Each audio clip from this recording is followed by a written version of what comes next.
귀하고 아름다운 찬양 진심으로 감사합니다. 한이 없는 하나님의 은혜, 갚을 수 없는 그 하나님의 은혜, 우리 모두가 정말 그 은혜에 감격하는 이 복된 주일이 되어지기를 간절히 기원합니다. 사랑하는 성도 여러분, 지난 한 주간도 정말 평안하게 사셨습니까? 지난 한 주간 동안 비록 연약한 자라도, 겨자씨와 같이 작은 자라도 복음의 능력을 나타내는 삶을 사셨습니까? 지난 한 주간 동안 우리 안에 심겨진 하나님 나라의 씨앗이 자라나고 있는 확신을 가지고 살아가셨습니까? 이제 계절적으로 완전히 가을의 문턱에 들어섰습니다. 하늘은 높고 공기는 아주 맑고 아침 저녁은 제법 선선하지만 낮 시간은 뜨거운 태양이 내리쬐이고 그래서 추수의 열매를 재촉하는 그런 계절이 되었습니다. 오늘도 하나님의 나라를 사모하시는 여러분 한 분 한 분에게 주님의 은총이 가득하시기를 간절히 축원합니다.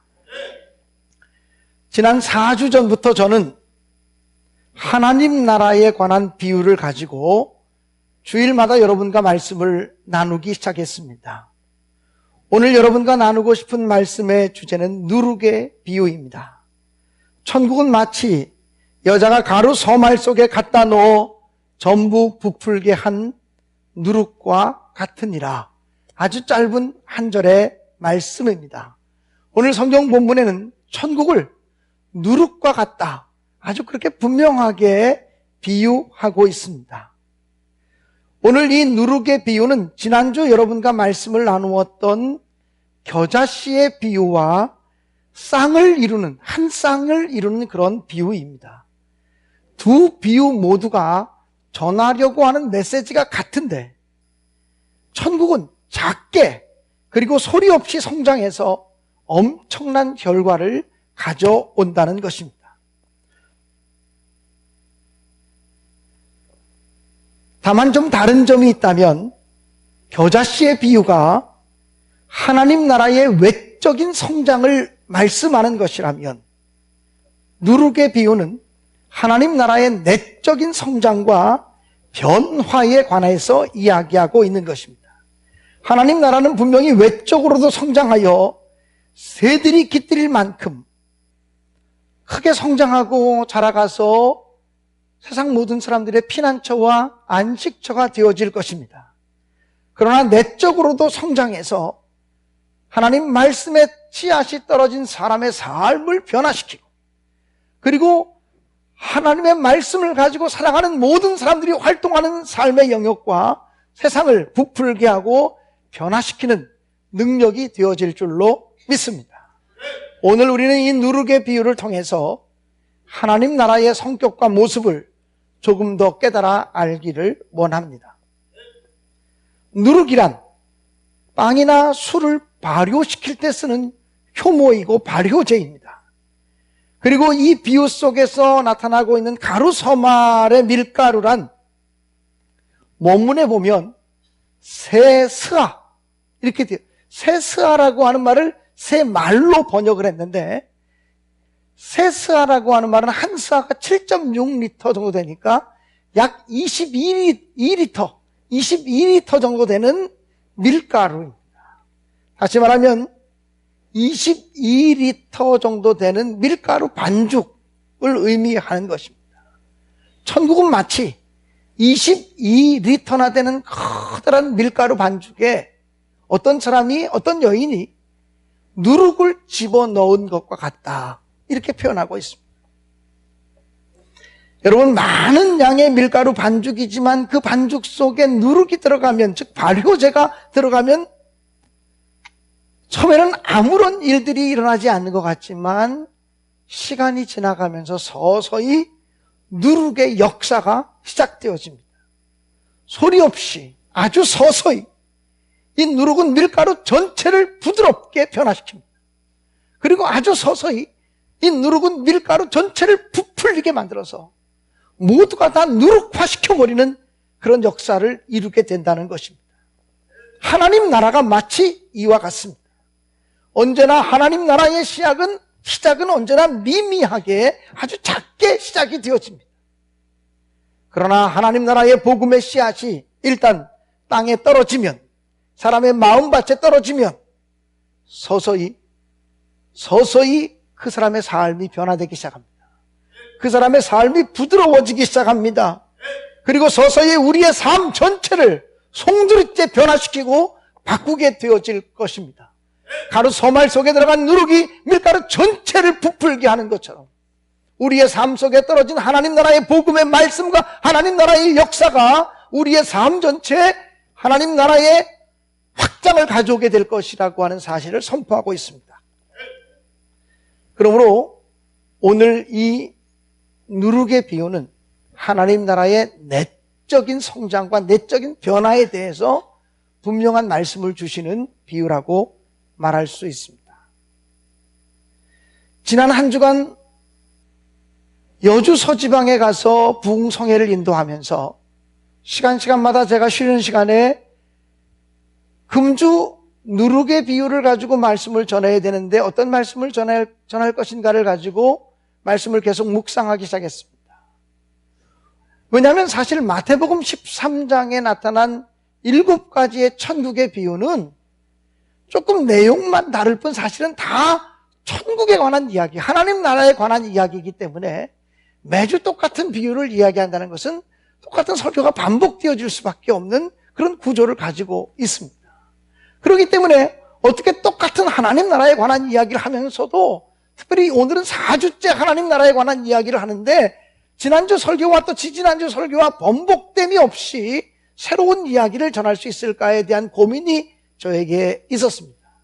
그래서 이런저런 책을 뒤척이고 이런 책 저런 책을 참조로 하다가 저의 후배 목사인 최희동 목사라고 쓴 최희동 목사님이라고 하는 분이 쓴 걸레질 하시는 예수라는 책을 발견하게 되었습니다. 이 최희동 목사는 지금 고인이 되신 분이에요. 저의 후배지만 먼저 하나님 나라에 가신 목사님인데 이 최희동 목사가 걸레질하는 예수라는 책을 썼는데 그 책에 보면 역시 지금은 고인이 되신 고 최경철 목사님에 관한 이야기가 기록이 되어져 있습니다. 최경철 목사님은 감리교 신학대학 7, 8학번이니까 저보다는 1년 선배 목사님이십니다. 지금부터 29년 전인 1988년도 강원도 거진읍 대대교회에서 목회를 처음 시작하셨습니다. 그러다 1996년 2월 신장암으로 하나님 나라에 먼저 가신 분이십니다.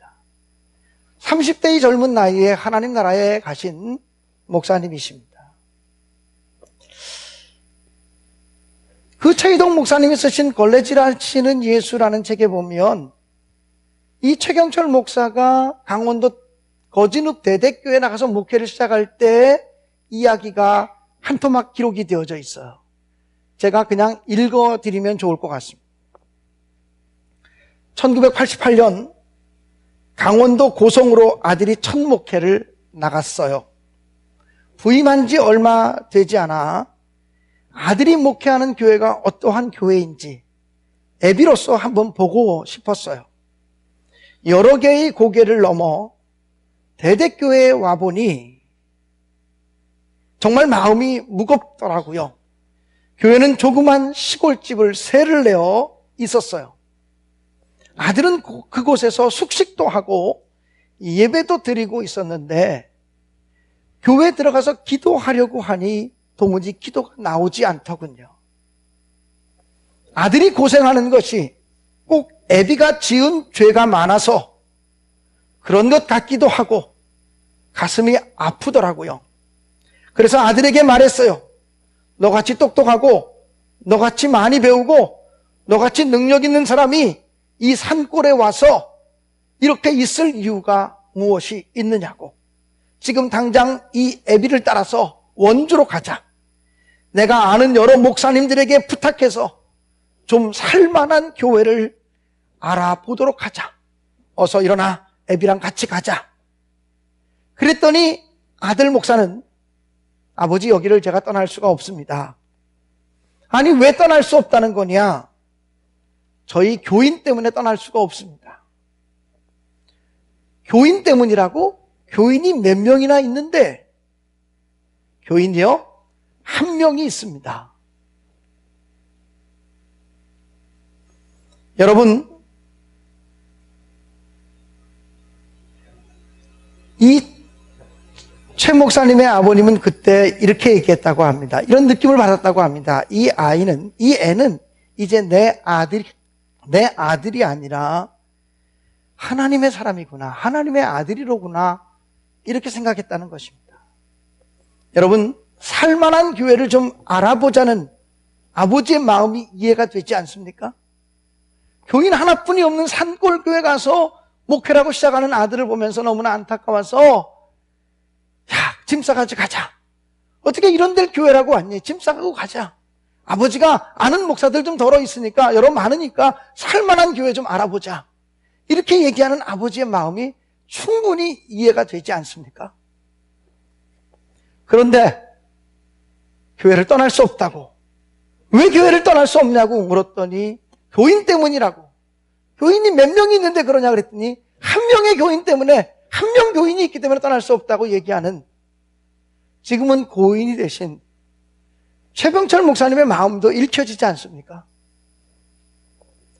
아무리 환경이 척박해도 하나님 나라를 위해 살아가려는 참된 제자의 모습이 목사님의 모습 속에 보여지지 않습니까? 또 아들 목사의 이야기를 듣고서 아, 이 아들이 이제 내 아들이 아니고 하나님 아들이로구나 깨달아졌다고 하는 최장로님의, 그 아버지 되시는 최장로님의 마음도 읽혀지지 않습니까? 여러분, 천국이라고 하는 것은 깨달음에 있습니다. 하나님 나라의 복음을 아무리 증거해도 깨닫지 못하면 하나님 나라는 우리 안에 임할 수가 없습니다. 오늘 주일마다 우리가 와서 예배를 드리고 있습니다만 하나님의 말씀이 선포될 때마다 하나님 말씀의 의미를 깨닫고 나에게 주시는 말씀으로 받고 그 말씀에 순종하시는 우리 모두가 되어질 수 있기를 주님의 이름으로 간절히 축복합니다. 오늘 제가 얘기 드린 고 최경철 목사님은 우리 교회 시온성가대 대장이신 최준 권사님의 친형님이십니다. 그리고 그 아버지는 지금도 살아계신 우리 최준 권사님의 아버지 최장로님의 이야기입니다. 어저께 제가 이 설교를 교회에서 저녁 11시가 넘도록 남아서 설교 준비를 하고 있었습니다. 그러다가 이 최경철 목사님이 목회하시던 대대교회가 어떻게 되었는지 좀 궁금해서 저녁 10시가 넘은 시간에 신뢰를 무릅쓰고 우리 최준 권사님께 전화를 드렸어요. 권사님, 제가 설교 준비하다가 갑자기 그 대대교회가 궁금해서 전화했다고. 그 형님이 목회하시던 교인 한 명뿐이던 그 대대교회 지금 어떻게 됐느냐. 그랬더니 지금은 교회를 예쁘장하게 아름답게 교회를 건축해서 교회다운 교회로 우뚝 서게 되었다고 하는 이야기를 들었습니다. 시골교회지만. 사랑하는 여러분, 하나님의 나라가 이렇게 임하는 것 아닐까요? 하나님의 나라가 이렇게 역사하는 것 아닐까요? 한 생명을 위해서 헌신하고 한 생명을 위해서 수고하는, 교인 하나 때문에 떠날 수 없다고 얘기하는 그 고 최경철 목사님의 그런 헌신과 마음 때문에 하나님 나라가 서 있는 것 아닐까요?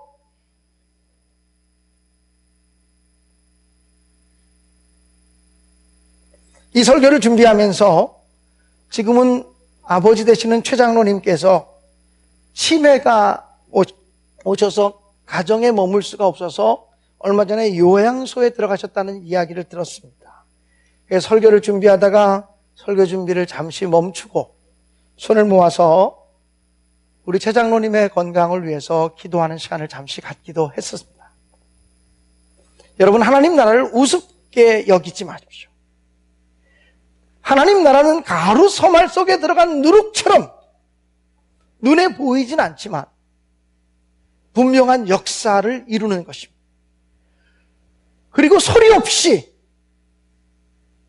밀가루 전체를 변화시키고 부풀게 하는 누룩처럼 하나님 나라의 말씀의 씨앗이 사람의 심령 속에 떨어지면 순식간에 하루아침에 변화되는 것은 아니지만 그 말씀의 역사가 이루어지므로 그 말씀의 씨앗이 우리의 삶과 인격을 변화시키는 것이죠.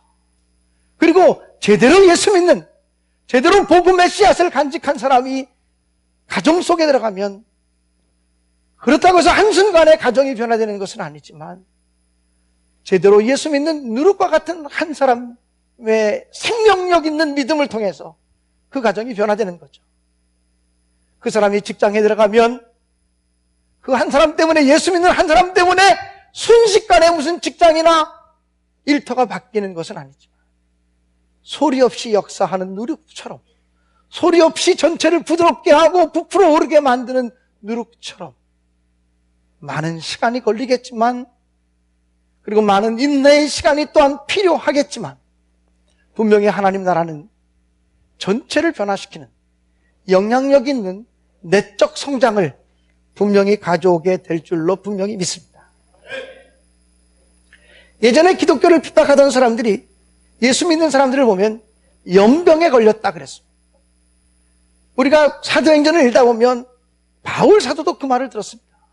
바울 사도를 향해서 연병에 걸린 사람이라고. 여러분, 연병이라는 게 뭡니까? 전염병 아닙니까? 이 전염병에 걸리면 어떻게 됩니까? 전염병 걸린 사람과 접촉하면 그 사람도 전염병에 걸립니다. 또 접촉한 그 사람과 또 접촉하면 그 또 다른 사람에게 전염병이 옮겨갑니다. 전염병은 옮겨가는 역사가 있지 않습니다. 나와 접촉한 모든 사람들을 나와 똑같은 환자로 만들어버리는 능력이 있지 않습니다. 초대교회 교인들이 보니까 바울 사도를 위험한 사람처럼 보였어요. 바울 사도와 만나면, 바울 사도와 접촉하면 전염병이 번져가는 것처럼 예수의 영이 번져가고 예수의 사랑이 번져가고 예수의 능력이 번져가는 모습을 보면서 바울 사도는 전염병 걸린 사람이다, 연병에 걸린 사람이라고 얘기했다는 거죠. 여러분, 세상 사람들이 지금 여러분을 그렇게 위험한 사람으로 보십니까?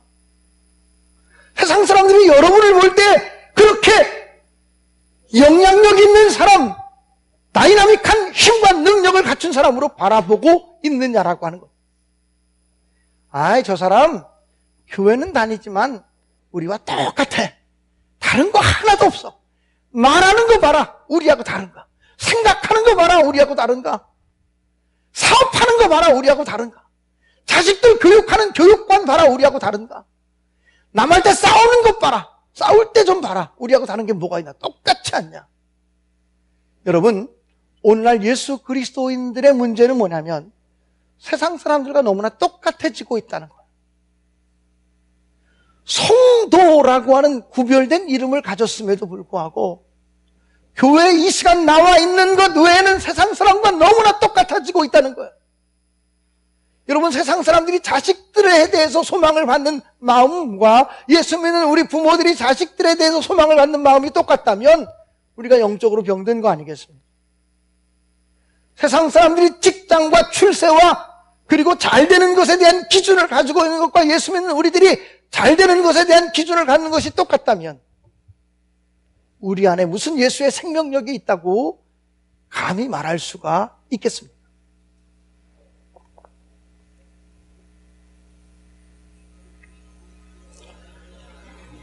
여러분, 기독교 역사를 보면 기독교 역사는 핍박과 그 핍박을 이겨낸 사람들의 역사였습니다. 예수 그리스도께서 부활 승천하시고 초대교회가 오순절 마가의 다락방에서 태동되었습니다.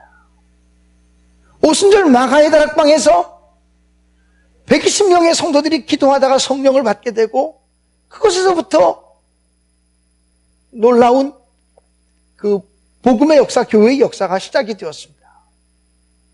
기독교가 자라가기 시작하자, 성장하기 시작하자 유대인들을 통한 박해와 핍박이 시작되었습니다. 스데반 집사가 순교했습니다.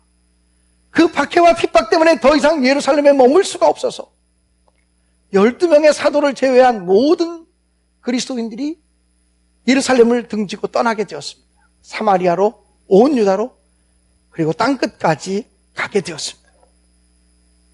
어떤 성서학자의 견해에 의하면 예수님 당시의 사람들이 땅끝이라고 생각했던 것이 로마였을 거라고 이야기합니다.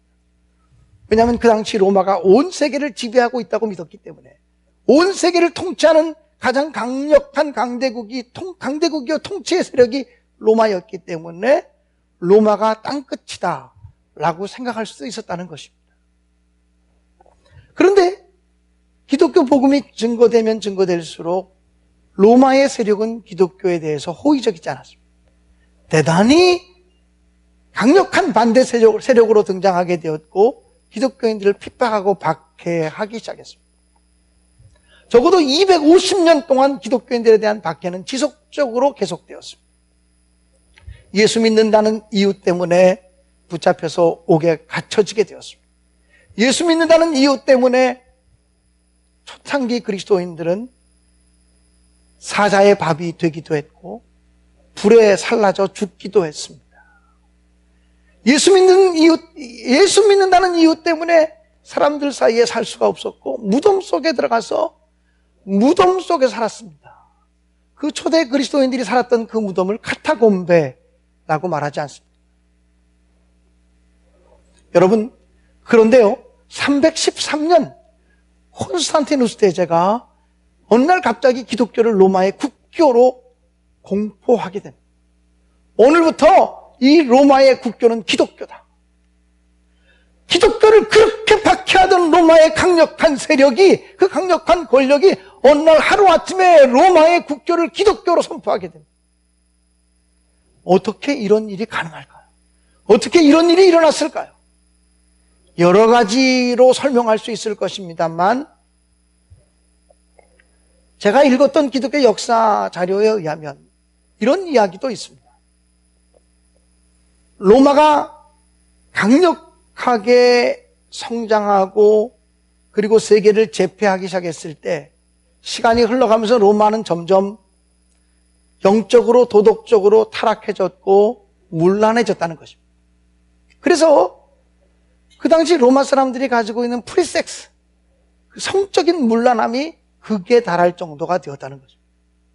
심지어는 성병에 걸리지 않은 깨끗한 여자를 찾을래야 찾을 수 없을 만큼 성적인 문란이 왔다는 거예요. 그래서 로마 황실에서 순결한 여자를 아내로 맞아야 황실이 보존되어질 수 있는데 깨끗하다는 여자를 찾을 수가 없다는 것. 순결한 여자를 찾을 수가 없어서 어디 깨끗한 여자 없나, 순결한 여자 없겠는가 그들이 고민하다가 찾아낸 부류가 있는데 그게 바로 기독교인들이었다. 기독교인 외에는, 그리스도인들 외에는 순결함을 지키고 살아가는 사람을 찾을 수가 없었다는 거예요. 그래서 그렇게 자기들이 핍박하고, 그렇게 자기들이 미워하고, 그렇게 자기들이 잡아 죽이고, 그렇게 자기들이 붙잡아서 사자의 밥이 되게 하고 불살라 죽였던 기독교인들을 황실의 아내로, 황실의 여자들로 맞아들이기 시작했다는 거죠. 연세대학교 사회학과 교수였고 지금 기독교 사회학자로 활동하고 있는, 물론 은퇴하신 분이십니다만, 박영신 박사님, 박영신 교수님의 강의를 제가 2학기 들은 적이 있었습니다. 그 박영신 박사님은 그런 이야기를 했습니다. 로마에 한때 전염병이 창궐할 때가 있었다고 합니다. 엄청난 전염병이 창궐하면서 그 전염병 걸린 사람들이 팍팍 쓰러지고 죽어가기 시작했습니다. 그 시체를 만진 사람도 전염병이 걸려서 또 쓰러지고 또 죽어가기 시작합니다. 그러니까 전염병에 걸리면 자기 남편이 죽어도 부인이 그 시체를 만질 수가 없어요. 그 시체를 만지고 수습하려고 했다간 자기도 전염병 걸려 죽으니까. 심지어 사랑하는 자식이 전염병이 걸려 죽어도 부모가 그 자식을 만질 수가 없어요. 만지는 순간 자기도 전염병이 걸려서 똑같은 질병을 앓게 되니까 말이에요. 그러니까 전염병 걸린 사람들을 놔두고 길거리로 버리고 도망가기 시작했습니다. 사랑하는 내 가족이 죽어도, 내 가족이 병들어도 만질 수 없고 돌볼 수 없는 그런 무서운 전염병이 로마에 창궐할 때 한 무리의 사람들이 로마로 들어와서 전염병 걸린 사람들의 몸을 닦아주고, 그리고 그들을 씻겨주고, 시체를 수습해주고, 그들의 무덤을 만들어주고, 그들을 위해서 장례를 치러주고, 이런 일들이 생겼다는 거예요. 내 남편이 죽고, 내 아내가 죽고, 내 자식이 죽어도 만질 수 없고 도망갈 수밖에 없는 무서운 전염병인데, 한때의 무리들이 와서 그들을 돌봐줬다. 그들이 누군가? 그리스도인이었다는 거죠. 예수 믿는 사람이라고 하는 것만 발각되면 잡아서 죽이고 옥에 가두고 불살라 죽였던 그 그리스도인들이 로마의 시내에 있는 사람들이 전염병으로 고생하고 있다는 얘기를 듣고서, 사람이 죽어도 시체조차 수습하지 못하고 있다는 이야기를 듣고서 그들이 와서 죽을 것을 각오하고 전염병 걸린 사람들을 씻겨주고 치료하고 보호하고 그래줬다는 것. 이런 일들이 바로 로마를 무너뜨리는 강력한 힘이었다라고 연세대학교 사회학과 교수였던 박영진 박사는 그런 이야기를 했습니다. 여러분, 신앙의 힘이라고 하는 것은 우리 인간의 이성과 상식을 뛰어넘는 능력이 있다라고 하는 사실을 기억해야 합니다. 물론 우리가 날마다 그런 삶을 살아갈 수는 없을지 모르지만 우리 안에 성령께서 힘 주시고 능력 주시면, 내 힘이 아니라 성령의 능력을 따라서 내게 능력 주시는 자 안에서 내가 모든 것을 할 수 있다고 고백했던 바울 사도처럼, 내 힘이 아니고 내 능력도 아니고 내 지식도 아니고 나의 결단도 아니고 하나님의 능력에 의해서 기독교인들이 그리스도인다운 마취를 내기 시작할 때, 그리스도인다운 모습을 드러내기 시작할 때 세상은 그리스도인들을 두려워하게 되어질 것이죠. 세상은 그리스도인들에게 매료되어질 수밖에 없을 거라고 하는 사실입니다. 사랑하는 성도 여러분, 누룩의 비유가 이야기하는 것이 뭡니까? 밀가루 서말 속에 들어간, 사실은 말이라고 번역된 것이 좋은 번역이 아니라고 생각합니다만 우리 성경이 그러니까 밀가루 서말 속 그 반죽 속에 들어간 누룩이 소리 없이 그 밀가루 반죽 전체를 부풀게 하고 전체를 부드럽게 하고 전체를 변화시키는 것처럼 하나님 나라의 복음의 씨앗이 일단 떨어지면 소리 없이 은밀하게 역사하고 작용하기 시작해서 사람의 인격을 갈아엎고 인격을 변화시키고, 그리고 예수 그리스도를 제대로 믿는 한 사람이 가정에 들어가면 그 사람에 의해서 가정이 변화되어지고, 예수 그리스도를 제대로 믿는 사람 한 사람이 사회 속으로 들어가면 그 사람을 통해서 세상이 변화되어지는 놀라운 역사와 승리를 예언하고 있는 말씀이 누룩의 비유인 줄로 분명히 믿습니다. 사랑하는 성도 여러분, 그런 복음의 강력한 역사, 그런 복음의 진실한 역사가 우리 안에서 일어나기를 원하고, 그런 복음의 능력 있는 역사가 우리 가정에서 이루어지기를 원하고, 그런 복음의 능력 있고 진실하고 강력한 역사가 우리 교회를 통해서 이 지역사회에 펼쳐질 수 있게 되어지기를 주님의 이름으로 간절히 축원합니다. 예수 믿는 사람이 두려운 것은, 예수 믿는 사람이 말을 잘하기 때문에 두려운 것이 아니라 예수 믿는 사람이 원수까지도 사랑하는 그 사랑의 능력 때문에 두려운 자가 되어야 되고, 예수 믿는 사람이 존경스러운 것은 예수 믿는 사람이 원수까지도 용서하는 넓은 마음을 가지고 있기 때문에 예수 믿는 사람이 두려운 사람이 되고 은혜로운 사람으로, 존경받는 사람으로 세워져야 한다고 분명히 믿습니다. 여러분, 예수를 5년, 10년, 교회를 20년, 30년 다녔는데 하나도 변화되지 않았다? 이것과 같은 기적이 어디 있습니까? 이런 기적이 어디 있어요? 예수를 믿는데 변화가 안 온다? 예수를 믿는데 우리의 삶이, 우리의 인격이 변화되지 않는다? 기적입니까? 잘못된 말씀의 씨앗이 떨어진 것이 있습니다. 생명력 있고 살아있는 말씀의 씨앗이 떨어지기만 하면 변화될 거예요. 거친 마음 어루만져 주시고, 그 말씀이 우리의 거친 마음을 어루만지시고, 상한 마음을 감싸주시고, 상처가 반응하지 않게 하시고, 주님의 사랑이 반응하게 하시고, 주님의 용서가 반응하게 하시고, 주님의 인내가 반응하게 하고, 그럼으로써 우리를 통해서 세상이 서서히 변화되어지는 그런 역사가 나타나는 것, 이것이 누룩의 비유가 이야기하는 하나님 나라의 비밀이라고 하는 사실입니다. 오늘 예배하는 저와 여러분이 세상을 변화시키는, 물론 성경 속에는 이 누룩이라는 말이 좋은 의미보다는 나쁜 의미로 더 많이 사용되어지고 있습니다. 예수님도 괴악한 누룩을 조심하라고 말했고, 누룩이라고 하는 것은 좋은 의미보다 나쁜 의미로 많이 사용되어지고 있습니다만, 그러나 이 비유가 강조하는 것은 누룩의 역사, 누룩의 변화의 역사를 강조하고 있는 것입니다. 그러므로 오늘 우리들이 세상을 변화시키는 주체로 살아갈 수 있게 되어지기를 주님의 이름으로 간절히 축원합니다.